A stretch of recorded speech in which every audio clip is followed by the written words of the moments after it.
alam po ninyo, matagal na pag-uusapan pa rin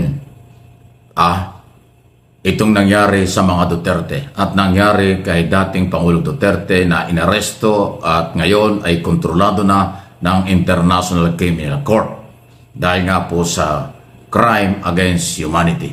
Pero dun ho sa kung ilan sa mga nangyari na naging tensyonado kahapon o dun ho sa paghuli sa airport, naku, grabe pala ang mga nadinig na pananalita mula sa kampo ng mga Duterte, mula sa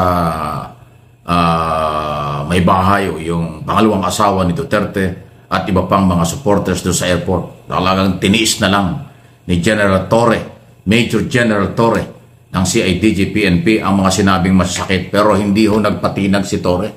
Sumunod siya kung ano ang order at kung ano ang warrant of arrest. Pakinggan natin na ilang bahagi. At pati ho yung sinasabi na talaga namang ang gobyerno ay walang magagawa kung hindi sumunod kasi yan ay court order. Buhay ko, sir. Buhay ko, sir. Generally, people yung sinabi, sana nakaprepare po kami, dinala namin ang mga gamot na kailangan. Dadalhin ninyo, ni walang gamot, 80 years old. Paano po? Sana pinasama niya yung doktor niya. Sir, please. Sir, this is a police operation. Pwede ko naman, sir. Ulitin natin ulit, sir. Sandali muna. Back to square one. Earlier this saying, I place the former president under arrest. Daniel, matanda na.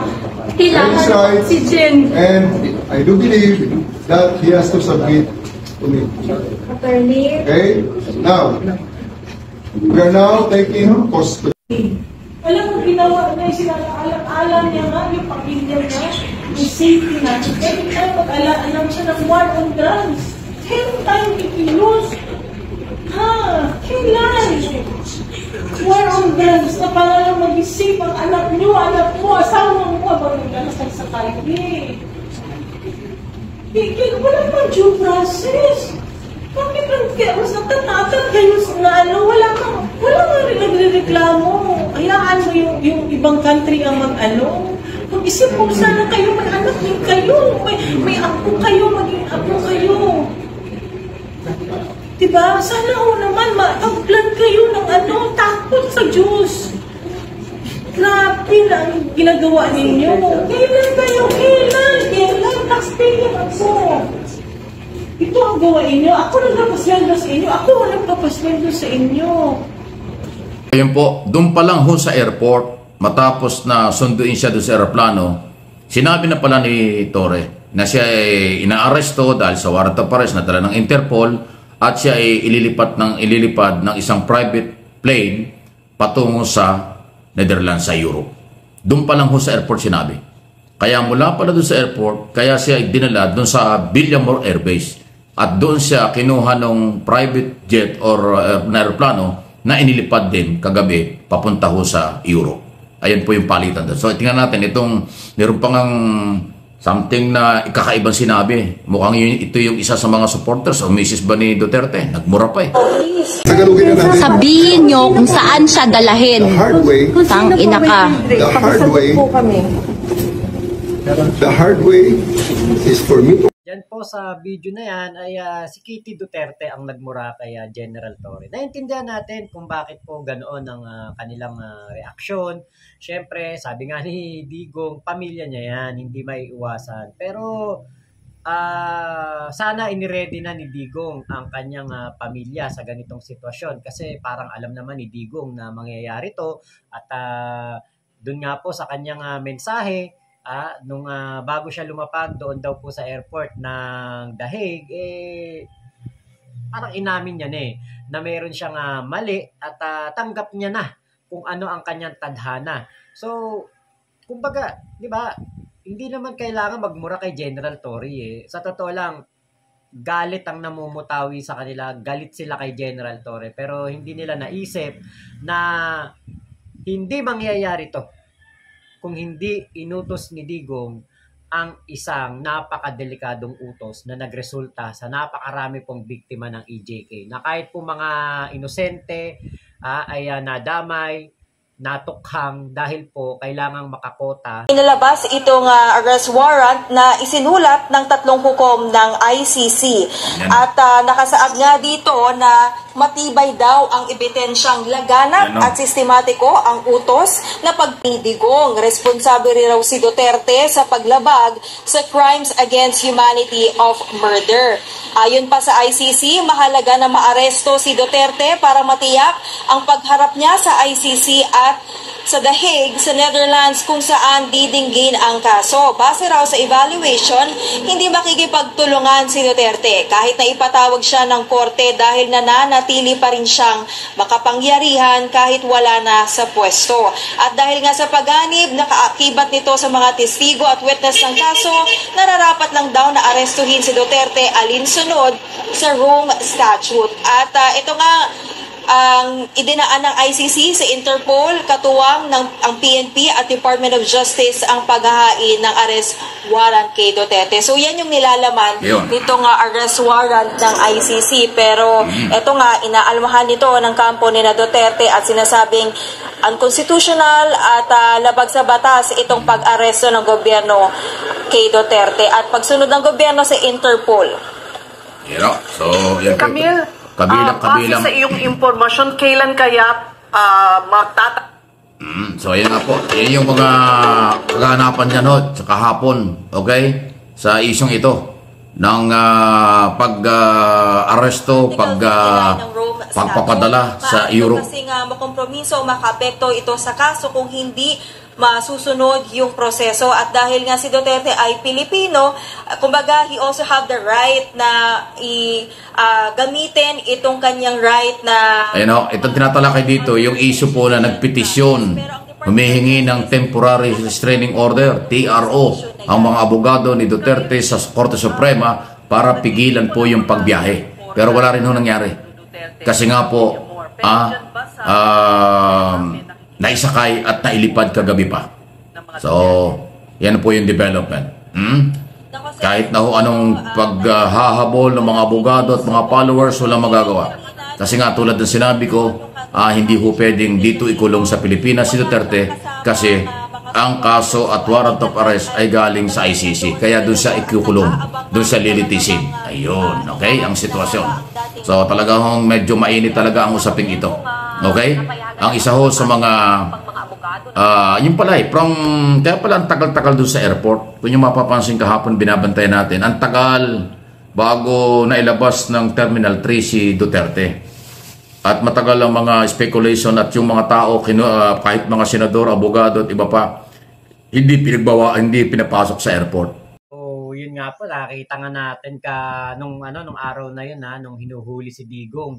Si Kitty Duterte pa lang yun nandoon, saka yung si Hanilet, nahihirapan na si General Torre na makuha o maisuko sa Interpol etong si Digong. Kasi nga po, pinipigilan nila. Pati ito nga si Medaldea.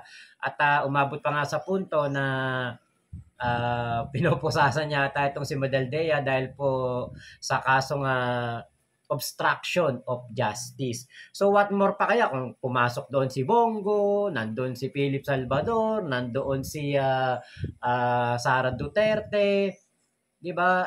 Buti na lang talaga at magaling talaga si General Torre sa pagkontrol sa mga ganitong sitwasyon. Kaya hindi na tayo nagtataka, siya po ang pinahawak ng PNP para po mga siwa sa pagpapasuko dito kay Digong sa Interpol.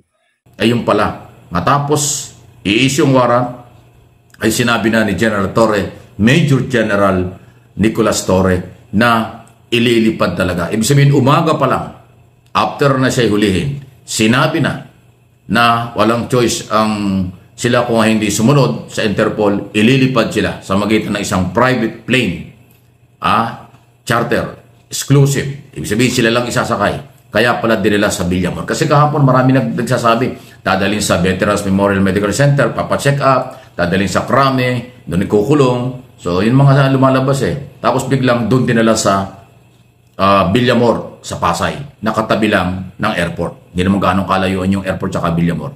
So, ang purpose po na noon ay talagang diretso ng ibibiyahe. At pangalawang purpose doon, kasi ang Air Force ang kampo ng militaris, lahat ng gate niyan sarado. Lahat ng gate yan may security, walang pwede makapasok ng kung sino-sino. So kinordon, ginawa ng paraan na hindi magkaroon ng mga komosyon. Kasi kung yan po idinala sa isang lugar na open, abay siguradong dudumugin niya ng mga followers. Masisira ang diskarte ng ICC at ng Pilipinas for security sa dating Pangulo at seguridad sa proseso ng arrest warrant. So kaya dinala from airport, sinabi na nito, rin natin kami sa una, na wala kami magagawa, dadalhin natin siya, isasakay siya sa charter plane. So nagtaka nga yung sina Mideldea, yung pang isang babae, at saka yung Mrs. Duterte, na saan niyo dadalhin? Bakit yung isasakay ng aeroplano? Sinabi ni General Torre, isasakay sa charter plane, pabalik, papunta ng Europe, papunta ng Netherlands. Yun ang kinagulat nila. Kaya from Airport Terminal 3, diniretso sa Villamor. Then LS Villamor, pagdating kagabi po inilipad siya. Private plane po yan. Sakay si Mideldea, Duterte at iba pang mga bodyguard na o security o kung ano man. Ilan lang sila. Yun po ang nangyari. Okay? So, yun pala ang mga dahilan. Kaya kasi kahapon or yung buong maghapon mula alas 9 na umaga hanggang hapon, hanggang gabi, hindi malaman kung ano ba nangyayari. Kasi bawal nga pumasok sa airport, bawal pumasok sa Villamor, kahit mga media, hindi makapasok. Yung naglabasan po sa social media, meron lang mga malalapit sa Duterte ang silang nag-live sa Facebook. Or at yung si Kit, ano ba yan? Kitty, yung anak na babae ni Duterte. Siya yung naglalabas sa social media ng mga kaganapan doon sa kung saan nandoon ang kanyang ama. Kasi nga walang media pinapasok, walang social media pinapasok, walang pinapasok ng mga abogado na karamihan, walang mga supporters. Iilan, si Mideldea lang at saka si Delgra ang kasakasama ni Duterte doon sa airport, doon sa Villamor, hanggang sa bago pag-alis. Okay? Ganun nangyari. Ang diskarte ng mga otoridad ay para hindi magkaroon ng komosyon, para huwag magkaroon ng paguluhan, hindi pinapasok ang lahat. Kahit mga abogado na hindi naman talaga, hindi binawasan din ng mga abogado, hindi lahat ng abogado pwede. Yun po ang nangyari. Kaya yung galit ng mga DDS ay nandoon na yun. Pero wala tayong magagawa. Pinanindigan ng ibang klase ang tapang, galing at loob nitong si General Torre. Nung umaga, si General Marbil kasama rin sa airport Pero nawala na si General Marbil, ang PNP chief. Pinaubayan na kay Major General Torre ang lahat. From mula doon sa airport, mula sa loob ng aeroplano, hanggang sa paghahatid sa isang private charter aeroplano ulit, pag-alis papunta ng Europe. So from mula umaga hanggang gabi, si General Torre, ang PNP director ng CIDG, ang talagang siyang humarap sa mga abogado, masasakit ang inabot niya mga salita mula sa supporters at higit sa lahat doon sa pamilyang kasama doon sa aeroplano, kasama sa airport, kasama doon sa Villamor. Dahil talagang pinagagalitan siya, minumura. Lalo na nung basahin ni General Torre ang Miranda right. Kasi pag ini-issue mo ang warrant of arrest, babasahin mo yung Miranda right na doon nakapaloob ang karapatan ng akusado o inisyuhan ng warrant of arrest na kung siya isasagot o hindi, lahat ng karapatan ay binibigay. Yun ang Miranda right. Ayun Naku, talaga naman. Mahaba pang usapan ito, pero relax lang mo tayo.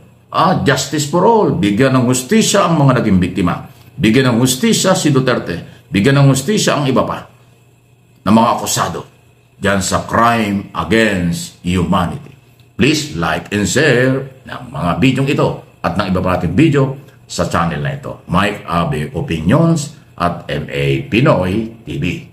So yun po, salamat kay Sir Mike Abe. Follow niyo po si Sir Mike Abe at subscribe. Ngayon po ito, nakita na natin ang galing ni Sir Mike Abe sa pag-handle niya ng sitwasyon doon po sa KOJC. Kaya nga galit na galit sa kanya ang mga taga KOJC.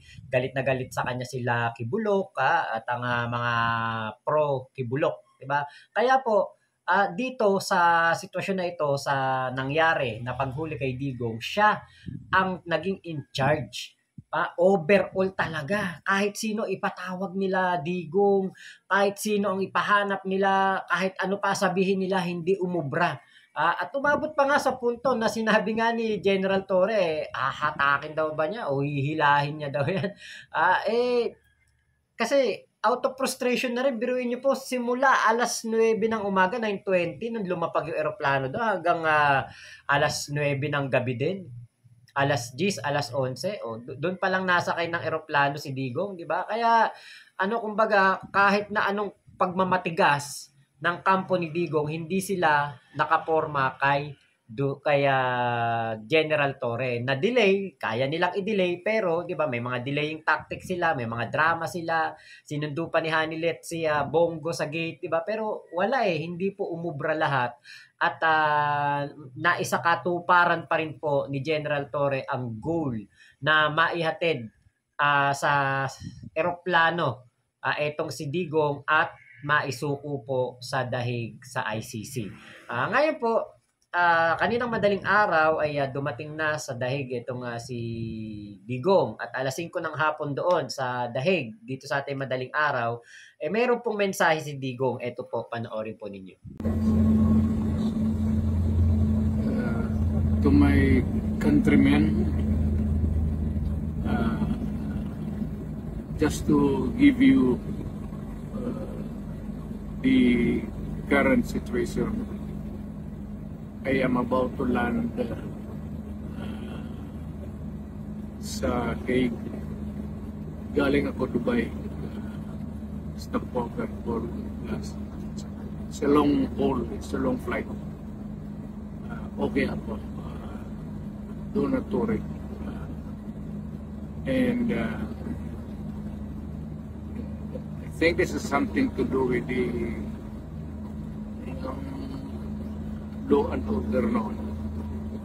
At sinasabi ko naman sa mga pulis, military na trabaho kayo at ako ang managot.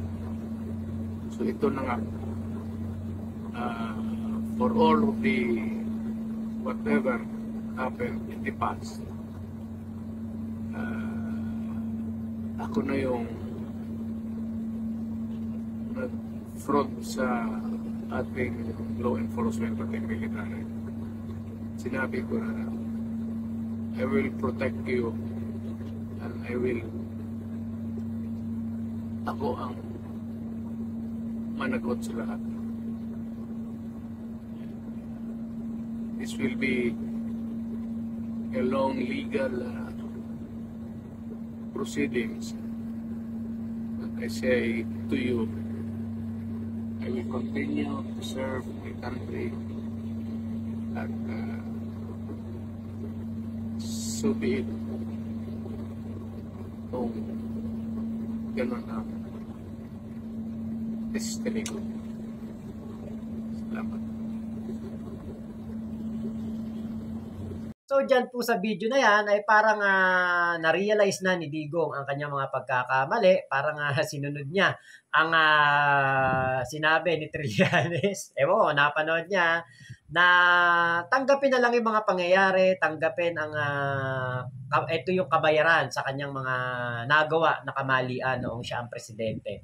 Diba? So sa nakita ko na to, parang ibang Digong to. Parang ibang Digong. Naging mabait, hindi nagmumura, mahinahon, at may pagtanggap na sa mga nangyari. Sabi nga niya, ito yung tadhana ko. Diba? Inamin niya din na siya ang naging dahilan ng kung bakit naging ganon ang aksyon ng mga tauhan niya noong siya ang presidente. Diba po? Talaga, kumbaga wala po talagang ibang pwedeng gawin at magiging maayos, di ba? Kundi kailangan mo talagang i-accept sa sarili mo na ito na yung dating consequence, yung consequence ng mga dating nagawa mo. Ito na yon, di ba? Yun ang nakita ko at nakakaawa. Ako sa totoo lang, naawa ako dahil matanda na si Digong at dati nga nating presidente, di ba? Nakakaawa. Kasi kung hindi ako maaawa, parang sama akong tao eh. Parang masahol pa ako sa mga DDEBs, di ba? Kung sasabi ko hindi ako naaawa. Naaawa po ako. Pero ina-accept ko kasi sa aking sarili na ito kasi yung consequence ng mga paghamon niya, pagmumura niya, at mga nagawa niyang mali. At isa pa, alam ko na meron tayong CCTV dyan eh. 24/7 yan, nandiyan. Umulan, umaraw, kahit anong mangyari, nandiyan yan. 24/7, hindi yan namamatay, hindi yan na nauubusan ng baterya, hindi yan nagba-brown out. So, alam niya ng ginagawa mo. Alam niya ng ginagawa nating lahat dito. Nakatutok yan sa bawat buhay natin. So, alam din ni Digong na meron tayong Panginoon na nakabantay sa atin palagi.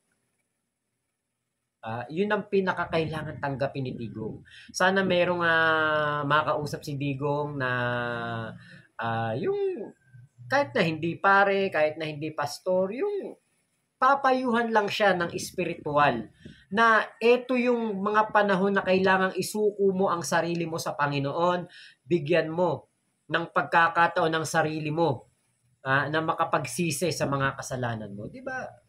Maybe meron ako nakikita dyan sa mga comment na parang naiinis sila sa akin dahil sinasabi ko naawa ako kay Digong.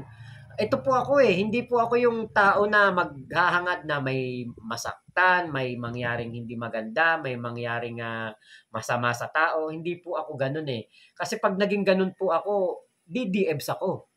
'Di ba? Kapag ako naawa kay Digong, yun po yung natural sa akin at yun ay naturalmente sa isang tao na may pakiramdam, may nararamdaman at may pangunawa sa bagay-bagay. Kapag kasi ako hindi naawa kay Digong, alam niyo po, para akong DDEBs na nun, na walang awa, mapusok, arugante, mayabang, hambog, 'di ba? Kaya ako aminado ko naawa ako kay Digong. Pero que sera-sera, 'di ba? Sabi nga ni Digong kay Sara, que sera-sera. So tanggapin. Yun lang po ang pinakamainam, pinakamaluwag, pinakamaluwalhati na malalagpasan nito ni Digong. Que sera-sera, 'di ba? Tanggapin kung ano po ang nangyari. So, yun lamang po. Maraming salamat sa pagsama nyo dito sa aking vlog na ito. Ingat po kayo. Nasa mang panig kayo ng mundo ay salamat po sa inyong suporta. Salamat po sa inyong mga panonood sa aking mga video. Ingat po kayo. Mama Chup Chup. Love you. God bless us all Pilipinas. God first. Oy, wag nyo kakalimutan si Sir Mike Abe. Mike Abe Opinions at MA Pinoy TV.